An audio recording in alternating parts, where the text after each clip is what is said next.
আসসালামু আলাইকুম প্রিয় দর্শক, আপনাদের সবাইকে সাদর আমন্ত্রণ জানাচ্ছি বাংলা ভিউ সিলেট ভিউ এর সারাদিনের খবর অনুষ্ঠানে। দর্শক, এই অনুষ্ঠানে Sylhet view Bangla view studio থেকে আমরা আপনাদেরকে সরাসরি দিনের ঘটে যাওয়া উল্লেখযোগ্য ঘটনাবলী জানাতে সচেষ্ট থাকি। আজকে আপনাদের সাথে লাইভে সংযুক্ত হয়েছে আমি হাসান মোহাম্মদ শামীম। আজকের আলোচ্য যে বিষয়টি আছে সেটি হচ্ছে ঢাকা সিলেট মহাসড়ক 4 লেন নাকি 6 লেন, এবং এই 4 লেন কিংবা 6 লেনের যে প্রকল্পটি আছে সেটি আসলে ঠিক কিভাবে কি করা হবে সেই বিষয়টা নিয়ে আজকে আলোচনা করব। দর্শক, ঢাকা সিলেট মহাসড়কের বিষয়টি সিলেটবাসীর স্বপ্নের একটা সড়ক। সেটি ঠিক কবে আসলে শুরু হবে এবং ঠিক কবে শেষ হবে সে নিয়ে কিন্তু মানুষের কৌতূহলের শেষ নেই। এ সম্পর্কিত যে ব্যাপারটি এসেছে, 178 কোটি টাকা ঋণ দিচ্ছে এডিবি এশিয়ান ডেভেলপমেন্ট ব্যাংক, এবং গত শুক্রবার তারা এই সম্পর্কিত একটি বিজ্ঞপ্তিও প্রকাশ করেছে। এবং এরই পরিপ্রেক্ষিতে যেটি হয়েছে, সড়ক ও জনপদ অধিদপ্তর তারা কিন্তু এই মহাসড়কটির কাজের জন্য এই মহাসড়কটিকে 6টি প্যাকেজে ভাগ করা হয়েছে। এবং পুরো ব্যাপারটি আপনাদেরকে জানানোর জন্য আজকে লাইভে সংযুক্ত হয়েছে। দর্শক, 35 কিলোমিটার দীর্ঘ ঢাকা নরসিংদী অংশটিকে রাখা হয়েছে প্যাকেজ 1-এ, এবং একইভাবে প্যাকেজ 2-এ আছে নরসিংদী ভৈরবের 33 কিলোমিটার, প্যাকেজ 3-এ আছে সরাইল ভুদন্তিপুরের 35 কিলোমিটার, প্যাকেজ 4-এ আছে ভুদন্তিপুর বাহুবলের 28 কিলোমিটার, প্যাকেজ 5-এ বাহুবল শেরপুর সেতুর 35 কিলোমিটার, ও প্যাকেজ 6-এ রাখা হয়েছে শেরপুর থেকে পীর হাবিবুর রহমান চত্বরের 36 কিলোমিটার অংশ। অর্থাৎ ঢাকা সিলেট মহাসড়কের পুরো কাজটিকে 6টি ভাগে ভাগ করেছে সড়ক ও জনপদ অধিদপ্তর। এবং এর মধ্যে গত 29 এপ্রিল প্রথম প্যাকেজে থাকা ঢাকা নরসিংদী অংশের জন্য আন্তর্জাতিক দরপত্র আহ্বান করেছে সওজ অধিদপ্তর। 35 কিলোমিটার দীর্ঘ মহাসড়কের পাশাপাশি এখানে 27টি কালভার্ট, 5টি সেতু, একটি ফ্লাইওভার ও 2টি ওভারপাস নির্মাণ করা হবে এই প্যাকেজের মাধ্যমে। এক ধাপ দুই খাম পদ্ধতিতে দর প্রস্তাব জমা দেওয়ার শেষ তারিখ ছিল গত 14 জুন। প্যাকেজ 1-এর কাজটি আবার দুই ভাগে ভাগ করা হয়েছে। প্রথম লটে কাঁচপুর থেকে সোনাপাড়া বাস স্ট্যান্ড পর্যন্ত 18 কিলোমিটার মহাসড়ক নির্মাণ সহ রক্ষণাবেক্ষণ, এবং দ্বিতীয় লটে সোনাপাড়া বাস স্ট্যান্ড থেকে নরসিংদী বিসিক পর্যন্ত 17 কিলোমিটার মহাসড়ক নির্মাণ এবং রক্ষণাবেক্ষণের কাজ অন্তর্ভুক্ত করা হয়েছে। ইতিমধ্যেই কাজের প্রক্রিয়াটি শুরু হয়ে গেছে, এবং ঢাকার অংশ থেকে প্যাকেজ 1 বলে কাজ শুরু হয়েছে। এবং ঠিকাদারি প্রতিষ্ঠানগুলোকে বলা হচ্ছে লট দুটির যে কোনো একটি কিংবা দুটিতেই তারা দরপত্র দাখিল করতে পারবেন। সবকিছু পরিকল্পনা মতো এগুলে আগামী বছরের প্রথম দিকেই মহাসড়কটির নির্মাণ কাজ শুরুর প্রত্যাশা জানিয়েছেন ঢাকা সিলেট মহাসড়ক উন্নয়ন প্রকল্পের পরিচালক A K মোহাম্মদ ফজলুল করিম। অর্থাৎ আগামী বছরের শুরুতেই ঢাকা সিলেট মহাসড়কের কাজ শুরু হবে, এবং এই কাজের প্রক্রিয়াটি শুরু হবে ঢাকার অংশ থেকে, এবং ঢাকার যে অংশটি কাঁচপুর থেকে শুরু হয়েছে সেটিকে কিন্তু প্যাকেজ 1-এ অন্তর্ভুক্ত করা হয়েছে।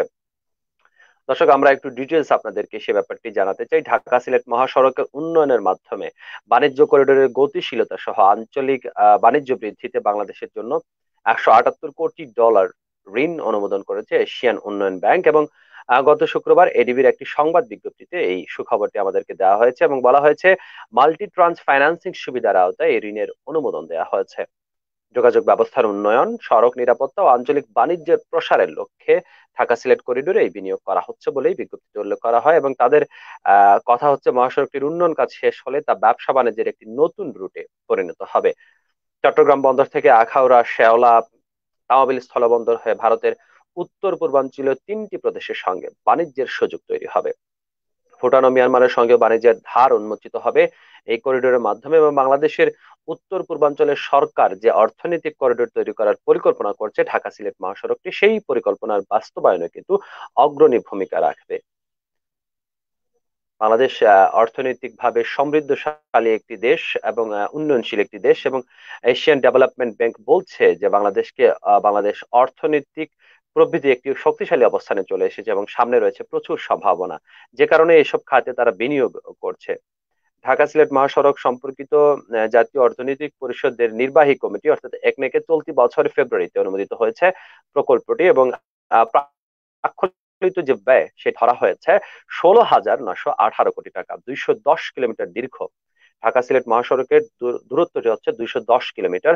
210 কিলোমিটার দীর্ঘ এই মহাসড়কে 8টি ফ্লাইওভার হবে, 13টি ওভারপাস হবে, 5টি রেল ওভারপাস হবে, 69টি ব্রিজ হবে, 10টি আন্ডারপাস হবে, 3টি ইন্টারচেঞ্জ, 2টি ফুট ওভারব্রিজ নির্মাণ করা হবে। সঙ্গে প্রায় 60 কিলোমিটার দীর্ঘ ফুটপাতও থাকবে। বৃহৎ পরিকল্পনা, অনেক বড় পরিকল্পনা, যেটি আজকের এমন দিনে বসে আসলে সেটাকে আসলে কল্পনাই মনে হতে পারে যে আসলে ঢাকা সিলেট মহাসড়ক, যেটি এখনো পর্যন্ত 2 লেনেই উন্নীত করা হয়নি, সেই মহাসড়কটি 4 লেন কিংবা 6 লেনে উন্নীত করা হবে। এবং এরকম সুযোগ সুবিধা থাকবে, যেটা বলা হচ্ছে 60 কিলোমিটার দীর্ঘ ফুটপাতও থাকবে। সেটা একদিন অবশ্যই স্বপ্ন আমাদের পূরণ হবে, সিলেটবাসী স্বপ্ন পূরণ হবে। এবং সেই স্বপ্ন পূরণের দিনে সিলেটবাসী সবচেয়ে বেশি আনন্দিত থাকবেন। এবং ইতিমধ্যেই আপনাদেরকে বলে দিয়েছি যে 6টি ভাগে ভাগ করে, প্যাকেজের আওতায় 6 ভাগে ভাগ করে কাজটি করা হবে। এবং এভাবে কাজ করার মাধ্যমেই আসলে এই কাজটি খুব দ্রুততম সময়ের মধ্যে করা যাবে। দর্শক, 2015 সালে ঢাকার কাঁচপুর থেকে সিলেট পর্যন্ত মহাসড়কটি 4 লেন করার উদ্যোগ প্রথমে নেওয়া হয়েছিল, সরকার নিয়েছিল, এবং প্রাথমিকভাবে সেটার ব্যয় ধরা হয়েছিল 9,500 কোটি টাকা। সেখান থেকে প্রথমে নির্মাণ ব্যয় বাড়িয়ে এরপরে 10,370 কোটি টাকা করা হয়। এবং এই অনুযায়ী মহাসড়কটি কাজ বাস্তবায়নের জন্য সে সময় চীনের একটা ঠিকাদারি প্রতিষ্ঠান, মানে চায়না হারবার যেটির নাম ছিল, তাদের সঙ্গে সমঝোতা স্মারকও স্বাক্ষর করেছিল সরকার। এর মধ্যে চায়না হারবার সড়ক পরিবহন এবং মহাসড়ক বিভাগের সচিবকে মোটা অঙ্কের ঘুষ দেওয়ার চেষ্টা করেন বলে অভিযোগ ওঠে, এবং এর পরিপ্রেক্ষিতে চীনা অর্থায়নে প্রকল্পটি বাস্তবায়নের সিদ্ধান্ত থেকে সরে আসে সরকার। এবং চীনের অর্থায়ন থেকে সরে এসে পরবর্তী সময়ে নিজস্ব অর্থায়নে প্রকল্পটি বাস্তবায়নের উদ্যোগ নেওয়া হয়, এবং তখন ব্যয় ধরা হয়েছিল 12,610 কোটি টাকা, যা বেশি দূর এগোয়নি। এখন এডিবির অর্থায়নে প্রকল্পটি ব্যয় করা হচ্ছে 17,000 কোটি টাকা। সিলেটবাসীর স্বপ্নের যে এই 4 লেন বা 6 লেন যেটি হোক না কেন, সেটি একদিন সম্পন্ন হবে। এবং সেই সম্পন্ন হওয়ার প্রক্রিয়াতে যখন মানুষজন আসবে, তখন কিন্তু দেখা যাবে যেটি হচ্ছে যে সড়ক দুর্ঘটনার যে ব্যাপারগুলো ছিল সেগুলো কিন্তু অনেকটাই কমে আসবে। দর্শক, একটু চোখ বোলাতে চাই সিলেটের দিকে। 400 কোটি টাকা ব্যয় করা হয়েছে, তবুও জলাবদ্ধতা থেকে মুক্ত হচ্ছে না সিলেট। কয়েকদিন ধরেই এখন বাংলা ভাদ্র মাস চলছে, গরম এবং বৃষ্টির একটা খেলা চলছে। হয়তো সারাদিন ধরেই গরম আসছে এবং হঠাৎ করে বৃষ্টি আসছে, এবং যে বৃষ্টিগুলো হচ্ছে সেগুলো মুষলধারে হচ্ছে, ভারী বৃষ্টি হচ্ছে। এবং সেই ভারী বৃষ্টিতে সিলেট শহরের বেশিরভাগ জায়গায় কিছু সময়ের জন্য হলেও, আধ ঘন্টা 1 ঘন্টার জন্য হলেও কিন্তু ডুবে যাচ্ছে। এবং সেই সময় রাস্তায় থাকা মানুষজন খুব একটা ভোগান্তির শিকার হচ্ছেন। সিলেট শহরের যে অবস্থান সেটি হচ্ছে দুই পাশে টিলাভূমি, মাঝখান দিয়ে বয়ে গেছে সুরমা নদী। টিলাভূমি থেকে নেমে অনেকগুলো খাল এসে মিলেছে নদীতে, প্রাকৃতিকভাবে সৃষ্ট বলে প্রশস্ত এই খালগুলোকে ছড়া বলা হয়। এসব ছড়া দিয়ে বর্ষায় পানি এসে মিশে যায় নদীতে, ফলে অনেক বৃষ্টি হলেও শহরে জলাবদ্ধতা হয় না। কিন্তু অপরিকল্পিত নগরায়ন, ছড়া খাল দখল করে বহুতল ভবন নির্মাণ করা, আহ জলাশয় ভরাটের কারণে গত 2 দশকে বদলে গেছে সিলেটের চিত্র। এখন ভারী বৃষ্টি হলেই জলমগ্ন হয়ে পড়ে পুরো নগর, সড়ক ছাপিয়ে বাড়িঘর, ব্যবসা প্রতিষ্ঠানে ঢুকে যায় পানি। ফলে দুর্ভোগ পোহাতে হয় নগরবাসীকে। এবং 400 কোটি টাকা খরচ করা হয়েছিল দখল ও ভরাট হয়ে যাওয়া ছড়া খাল উদ্ধার করার জন্য। সিলেট সিটি কর্পোরেশন এই টাকা খরচ করলেও কিন্তু এতেও কিন্তু জলাবদ্ধতার দুর্ভোগ থেকে নিস্তার মিলছে না। এবার বর্ষা অন্যান্য বছরের চাইতে বৃষ্টি তুলনামূলকভাবে অনেক কম হয়েছে, তবুও অন্তত 3-4 দিন বৃষ্টির জলে ডুবে গিয়েছে পুরো শহর। এত টাকা খরচের পরও উদ্ধার না হওয়া এবং নগরে জলাবদ্ধতা মুক্ত না হওয়া, এসব প্রকল্পের যথাযথ বাস্তবায়ন নিয়ে এখন প্রশ্ন উঠেছে জনমনে। সিলেট সিটি কর্পোরেশন সূত্রে জানা গেছে, নগরের ভিতরে 25টি ছড়া আছে, ছোট বড়, প্রবাহিত অপ্রবাহিত, এবং এগুলো দখল এবং দূষণের কারণে অনেক স্থানে ছড়ার অস্তিত্বই হারিয়ে গেছে। নগরীর ভেতর দিয়ে বয়ে যাওয়া 13টি বড় ছড়ার দৈর্ঘ্য 73 কিলোমিটার। দীর্ঘদিন ধরে এসব ছড়ার দুই পাশ দখল করে রেখেছে, স্থাপনা নির্মাণ করেছেন অবৈধ দখলদাররা।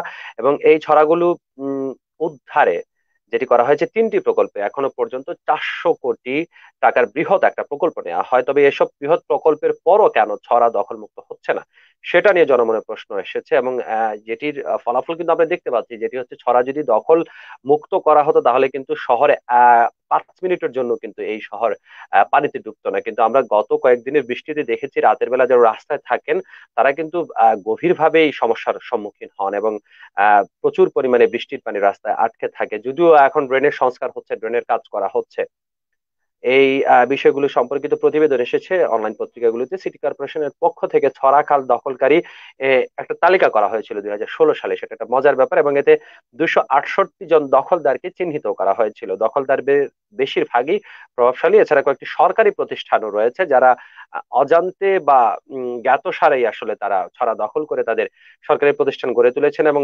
বহুতল ভবন গড়ে তুলেছেন। অনেকে পরিবর্তন করে ফেলেছেন ছড়ার গতি, নিজের ফায়দা লুটতে গিয়ে ছড়ার গতিও পরিবর্তন হয়েছে, ফলে বন্ধ হয়ে গেছে পানি নিষ্কাশনের পথ। তাই একটু বৃষ্টি হলেই জলাবদ্ধতার সৃষ্টি হচ্ছে।